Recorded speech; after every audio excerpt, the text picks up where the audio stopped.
আসন্ন সংসদ নির্বাচনের জন্য আনসার ও গ্রাম প্রতিরক্ষা বাহিনীর প্রায় ৬ লাখ সদস্য প্রস্তুত বলে জানিয়েছেন বাহিনীর মহাপরিচালক মেজর জেনারেল আব্দুল মোতালেব সাজ্জাদ মাহমুদ।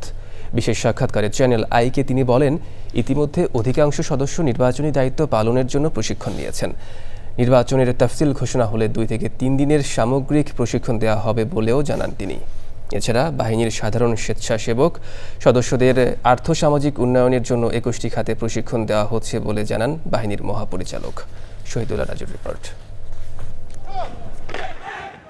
আগামী ফেব্রুয়ারিতে জাতীয় সংসদ নির্বাচন আয়োজনের কথা বলছে অন্তর্বর্তী সরকার।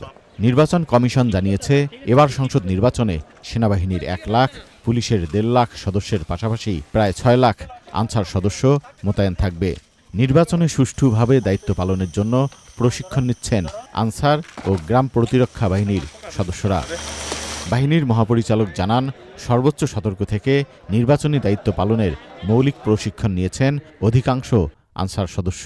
অন্যান্য বাহিনীর সাথে কিভাবে কাজ করতে হবে, যেমন আমাদের সেনাবাহিনীর যারা সদস্য আছে, পুলিশ বাহিনী যারা, সবার সাথে কিভাবে কাজ করতে হবে as a team in the vote centre, ওইগুলোর এই মৌলিক প্রশিক্ষণে এগুলো আমরা করে ফেলছি। ইলেকশন তফসিল ঘোষণা হলে তখন আমরা রিফ্রেশার ট্রেনিং করব 2 দিনের বা 3 দিনের। ব্যবস্থাপনা, ভোট কেন্দ্রে কিভাবে ঝুঁকি, কিভাবে শৃঙ্খলা বজায় রাখতে হবে, কিভাবে ভোট কেন্দ্রের ভোটিং পোলিং বুথের নিরাপত্তা নিশ্চিত করতে হবে, কারা কিভাবে দাঁড়াবে, কোন লাইনে দাঁড়াবে, এগুলো সম্পর্কে সম্যক ধারণা তারা পেয়ে যাচ্ছে। আনসার ভিডিপি এশিয়ার সবচেয়ে বড় এই আধাসামরিক বাহিনীর সদস্যদের দক্ষতা উন্নয়নে নেওয়া পদক্ষেপের কথা চ্যানেল আইকে জানান সংস্থার মহাপরিচালক। আমাদের ট্রেনিং ফিলোসফি হচ্ছে মৌলিক প্রশিক্ষণ ডিফেন্সের সেটা দেওয়ার সাথে সাথে একই প্যাকেজে তাকে দক্ষতা উন্নয়নের একটা ট্রেনিং করাবো। আমরা দক্ষতা উন্নয়নটা আমাদের ট্রেনিং এর একটা part. Freelancing and AI training দিয়ে দিচ্ছি। তো ওরা ট্রেনিং শেষে ওখানে they can have their on